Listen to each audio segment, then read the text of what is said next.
Hello, this time I'm gonna show you my next version of self-running generator.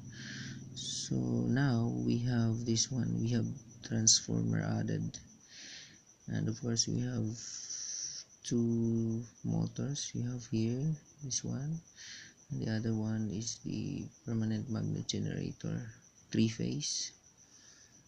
And we also have, of course, we have two supercapacitors, and we have here three rectifier diodes, 1, 2, and 3, and of course we have two LED, this one and this one. So let's try.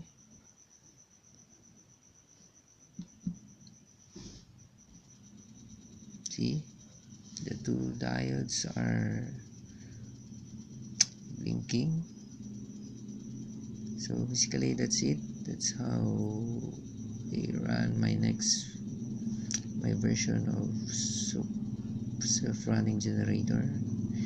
So thank you for watching. Please don't forget to subscribe.